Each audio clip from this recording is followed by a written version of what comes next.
Tenga usted muy buena tarde. Es un gusto recibirlo nuevamente en este su segmento Gotitas de Miel.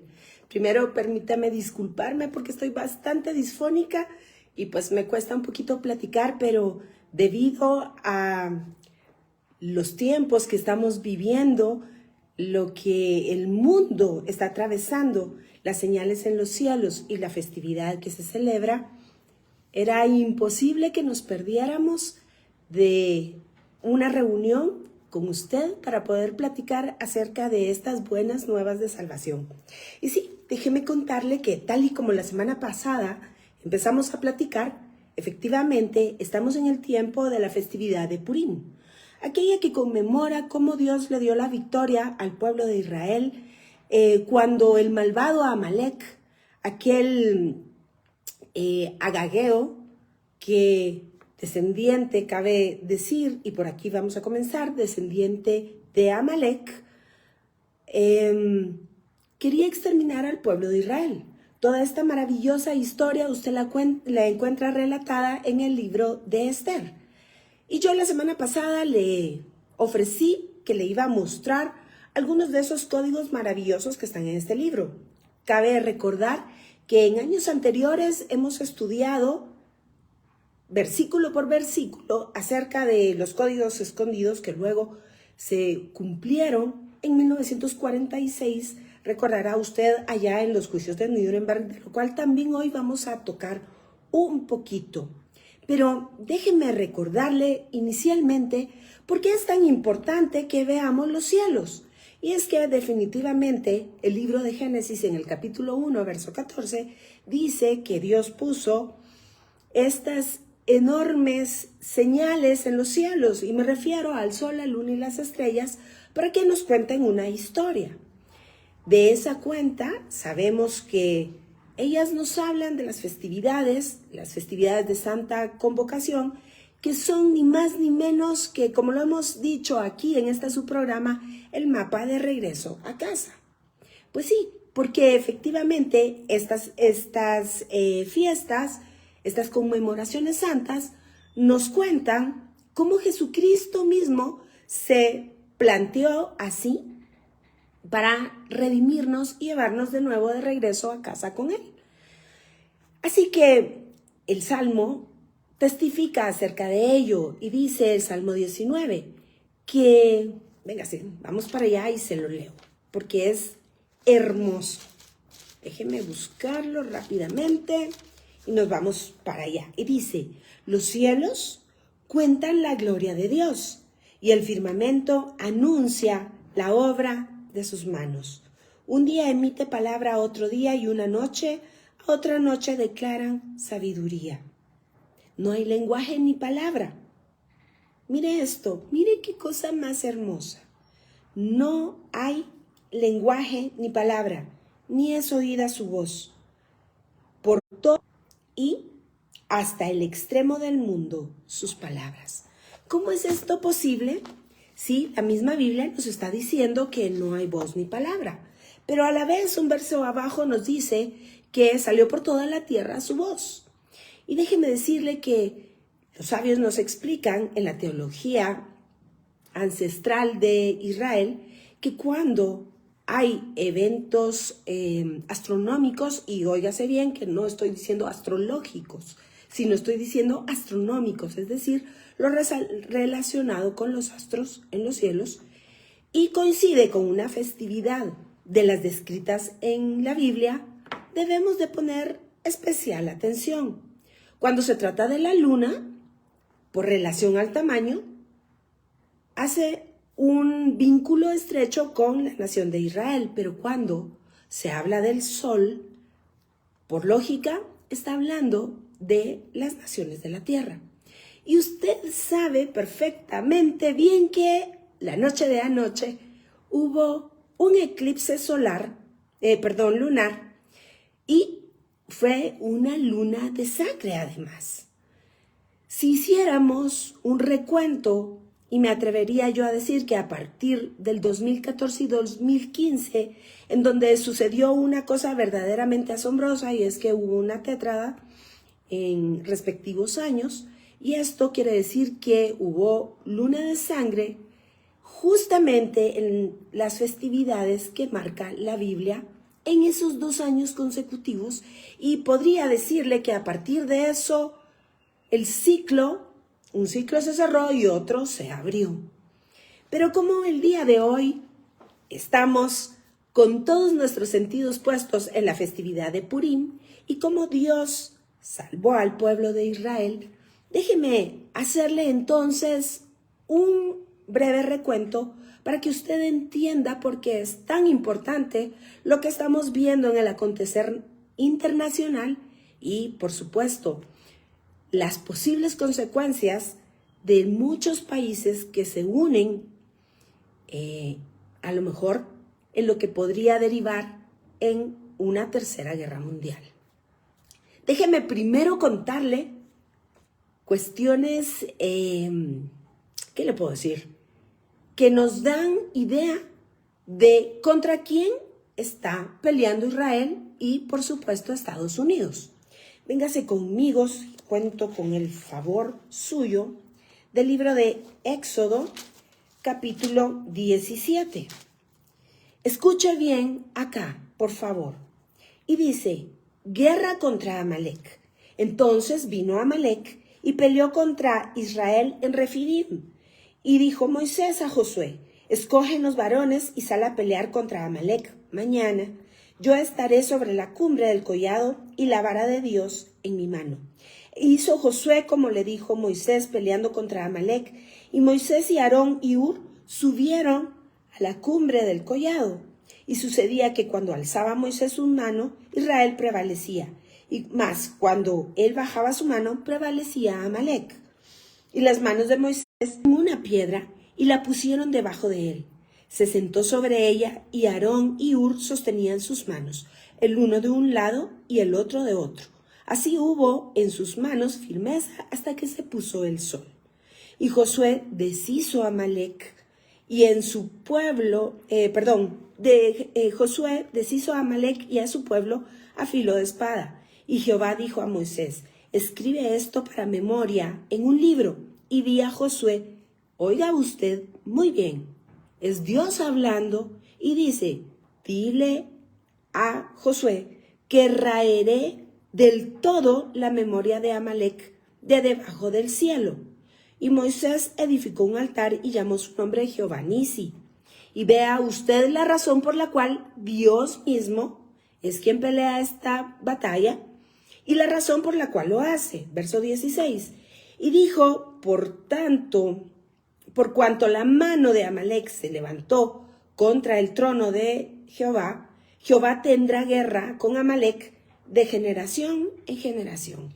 Así que vea usted que es Dios quien le está diciendo a su pueblo que tendrá guerra contra Amalec de generación en generación. Ahora, ¿por qué Dios se toma tan personal esto? Pues ni más ni menos que aquí acabamos de encontrar que Amalec levantó su mano, es decir, se opuso al trono de Dios. Ahora bien, ¿quién o qué es el trono de Dios? Pues en primer término, déjeme decirle que el trono de Dios sobre la tierra, pues era en aquel entonces el tabernáculo que Dios mandó a Moisés a ensamblar para que ahí apareciese, estuviese su Shejina, es decir, la gloria de Dios. Pero además, cuando Dios le dio la instrucción a Moisés para hacer el tabernáculo, le dijo, Beshahanti Betoham, es decir, estaré con ustedes y dentro de ustedes. Por tanto, el trono de Dios, mi estimado hermano, es el mismo pueblo de Israel. Y por consiguiente, por supuesto, su palabra. Esto es muy importante de entender. El pueblo de Dios, el trono de Dios, es el pueblo, su palabra, y claramente en ese momento el tabernáculo de Moisés. ¿Por qué le hago yo referencia a este asunto? Déjeme decirle que la causa del ataque de Amalec de manera sistemática, tal y como lo dice acá, de generación tras generación, es precisamente porque el mundo que permanece en tinieblas, que está bajo la potestad del padre el diablo, de su padre el diablo, pues Amalek, que es figura de este mismo opositor a Dios, no quiere que las personas sean libres, que conozcan a Jesucristo y sean salvas. De esa cuenta, además, déjeme contarle que todas las naciones del mundo que cuentan con constituciones, que cuentan con límites establecidos dentro de alguna carta magna, dentro de algún sistema de justicia, en términos generales, debo decirle que viene precisamente de esta raíz del conocimiento semítico. Así usted podrá estudiar esto en la historia secular y encontrará que las naciones del mundo debemos la moral y la ética precisamente a este maravilloso y sagrado libro. Pero ahora véngase conmigo, por favor, porque nos vamos a ir ni más ni menos que a la historia de Esther. Esta historia que nos cuenta el porqué de la festividad de Purim. Y recuerde usted que Amán, el agageo, que por cierto es ni más ni menos que descendencia de Amalek, se opone y quiere matar a todo descendiente del pueblo de Israel. Por supuesto, él no sabe que la reina Esther, que su nombre en hebreo es Hadassah, pero que Esther se deriva, como lo dijimos la semana pasada, de una deidad cananea, entre paréntesis, porque Dios se burla de sus enemigos, y que además también tiene una raíz gramatical en satar, que quiere decir escondido, porque esta es un libro de lo que está escondido. Este es Sefer, el Sefer de las cosas escondidas, el libro de las cosas escondidas, y que ahora nos permitimos ir revelando poco a poco, y que, ¿sabe usted?, se están revelando frente a nuestros ojos. Así que venga usted a ver y confirmemos que efectivamente el móvil del asunto era como fue allá. Igual pasa acá. Y vamos a leer Esther 3 en el verso 8 y dice: y dijo Amán al rey Asuero: hay en todas las provincias de tu reino, y sus leyes son diferentes a las de todo pueblo, y no guardan las leyes del rey, y al rey nada le beneficia el dejarlos vivir. Así que si place al rey, decrete que sean destruidos, y yo pasaré 10,000 talentos de plata a los que manejan la hacienda para que sean traídos a los tesoros del rey. Y así continúa la historia. Recordará usted que el rey le da el anillo, sellan el decreto, y está establecido que un día exacto en el calendario el pueblo de Israel va a ser exterminado. Esto es muy importante porque esta historia se ha repetido, como lo leímos en el libro de Éxodo, generación tras generación, y yo en un momentito se lo voy a demostrar. Déjeme además contarle, porque es imperante, que recordemos que la actual República Islámica de Irán, que es contra quien Israel y Estados Unidos están peleando, en la antigüedad y en la Biblia es la antigua Persia. Y esto es muy importante porque el escenario se vuelve a repetir en el mismo tiempo y en el mismo lugar geográfico, es decir, en la misma festividad de Purim. Esto es verdaderamente impresionante, porque de la misma manera que leímos en el libro de Éxodo que Amalek atacó a Israel desprevenido, de manera cobarde y vil, por la retaguardia, atacando a los niños, a las mujeres y a los ancianos, déjeme decirle que así lo ha hecho de generación en generación. Esto es ni más ni menos que un patrón histórico. Pero conviene, para que entendamos en la medida profética que yo quiero trasladarle a usted, que si bien es cierto, esto es un patrón histórico y usted puede confirmarlo en fuentes seculares, es importante entender que esto nos habla ni más ni menos que de redención. ¿Por qué razón? Vea usted que antes de que Dios establezca con su pueblo, aparece Amalek. Es así como en Éxodo, saliendo Israel de Egipto, aparece Amalek cuando el pueblo iba justo caminando hacia la tierra prometida. Pero además, acá le voy a contar que cuando Dios quiere establecer, como le repito, su trono, es decir, la presencia divina en la tierra, Amalek ataca para impedirlo. Así en el desierto, como le decía, antes de construir el tabernáculo, hubo una gran batalla contra Amalek. Luego, antes del primer templo, entre el primer templo y el segundo, el rey David tuvo que luchar contra Amalek antes de que Salomón construyera el templo, y luego el intento de exterminio de Amán ocurrió justo cuando se preparaba la reconstrucción del segundo templo. Dígame usted si esto no es muy curioso. Además, déjeme decirle que el mes de Adar, en donde año con año se conmemora la festividad de Purim, precede al mes de Nisan, en donde año con año se conmemora la festividad sagrada, hermosa, preciosa de Pesaj o Pascua, que nos habla ni más ni menos que de la crucifixión de Jesucristo. Recuerda usted que cuando comenzamos este programa yo le decía que el sol, la luna y las estrellas cuentan el mismo evangelio que está escrito en este maravilloso libro, solo que ellos lo cuentan en los cielos. Y esa es la razón por la cual el día de ayer pudimos ver una luna de sangre y un eclipse maravilloso, justamente coincidiendo con la festividad de Purim.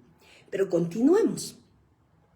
Si estas cosas no le sorprenden, espérese que ya en breve se va a poner muy bien. Así que déjeme ver acá. A ver, déjeme contarle un par de detalles.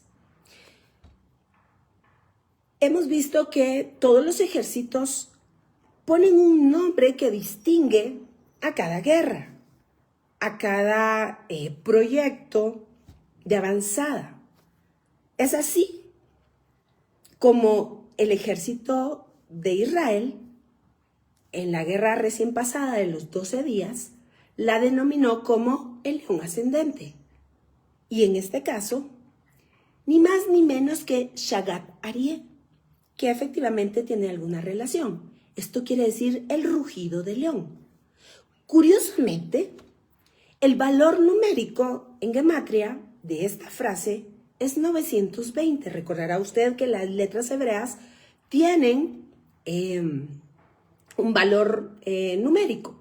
Así que el mismo valor 920 es el valor de el mandato de Dios que se encuentra en el libro de Deuteronomio, en donde le dice: borrarás la memoria de Amalek.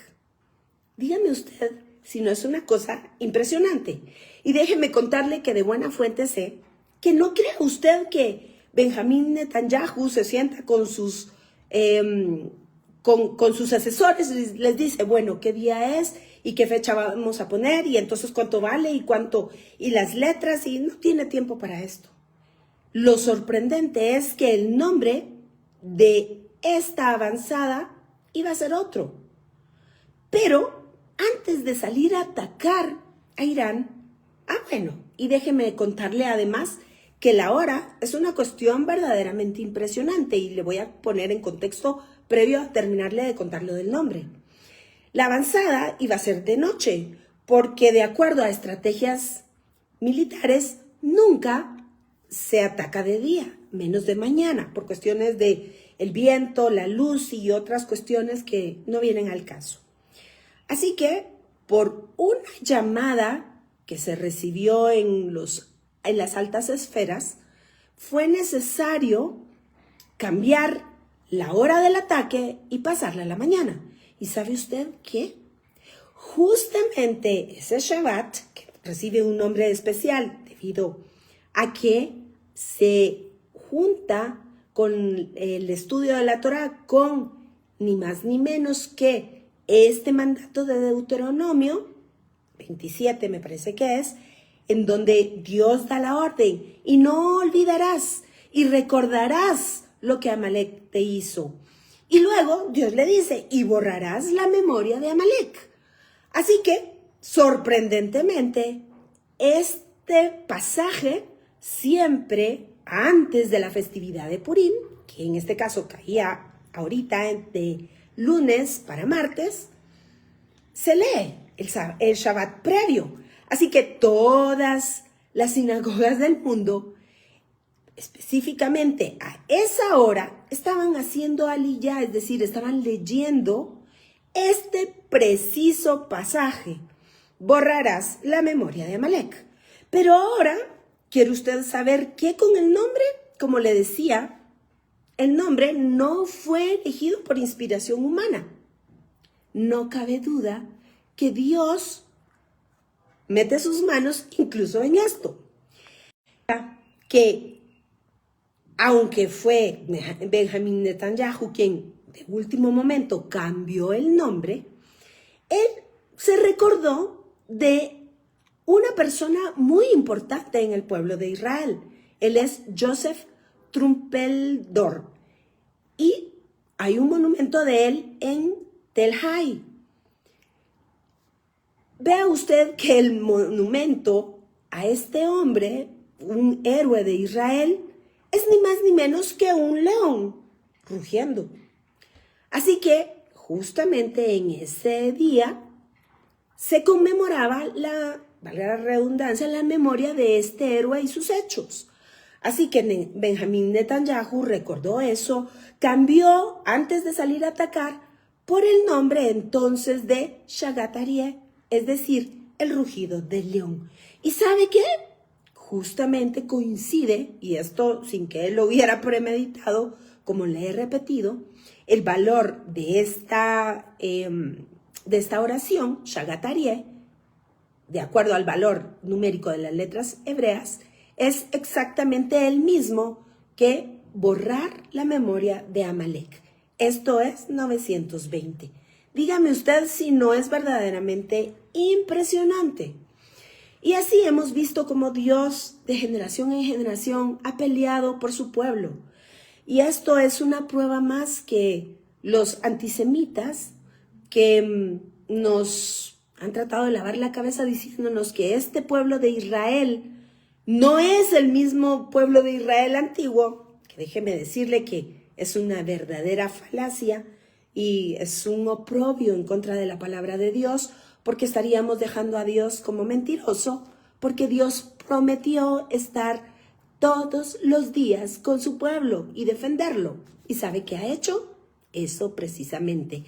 Así que regresando al libro maravilloso de Esther, el libro de los secretos, el libro del oculto, podemos ver que efectivamente, tal y como yo le decía la semana pasada, hay códigos que hemos estudiado con usted de año en año y que hoy me voy a permitir robarle unos minutitos acerca de esto. Un abrazo fuerte, mi querida tocaya, mi querida amiga pastora Claudita Ovalle, gracias por la bendición de tenerte con nosotros.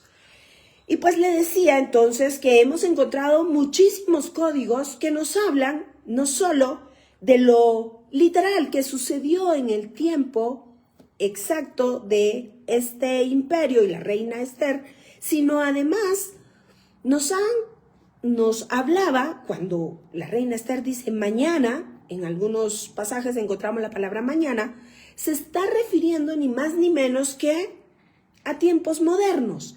Y es así como en 1946, déjeme usted que yo busque por aquí. Bueno, tengo, a ver, creo que tenía por acá. Usted puede ver y usted puede buscarlo también.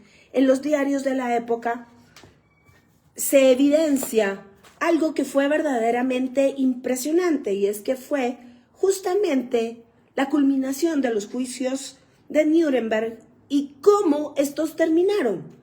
Así, déjeme contarle que el juicio culminó, y aunque la sentencia fue pospuesta muchas veces por apelaciones y amnistías, finalmente, después del nuevo año judío, la sentencia se pronunció: muerte en la horca.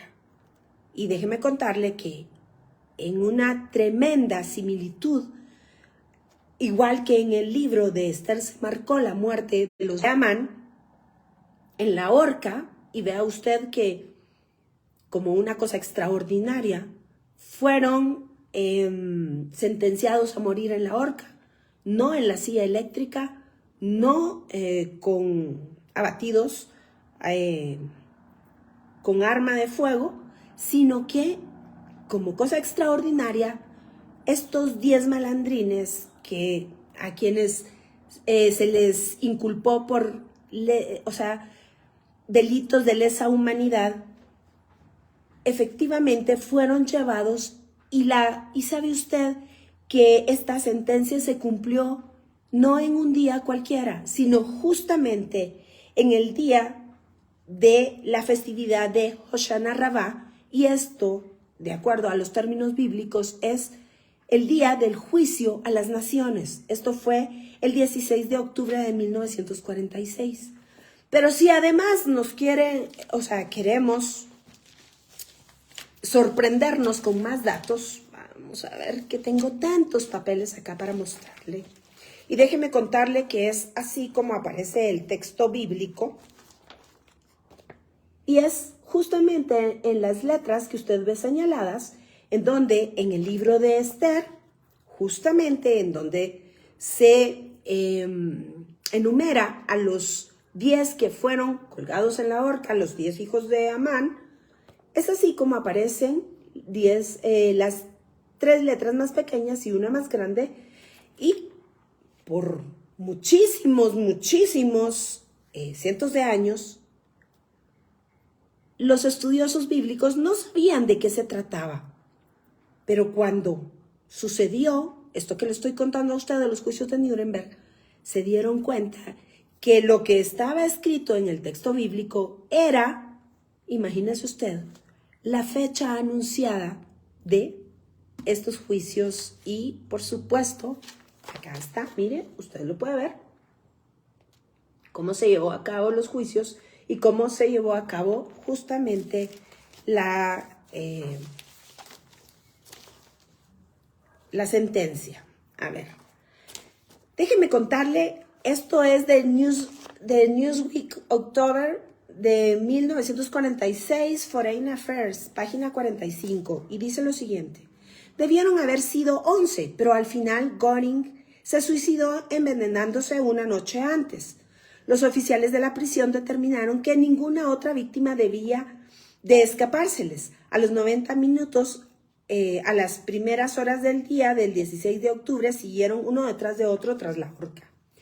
Quiero contarle que explican las fuentes que cuando encontraron a Göring muerto y le quitaron su ropa para lo que correspondía, encontraron que él era transvesti.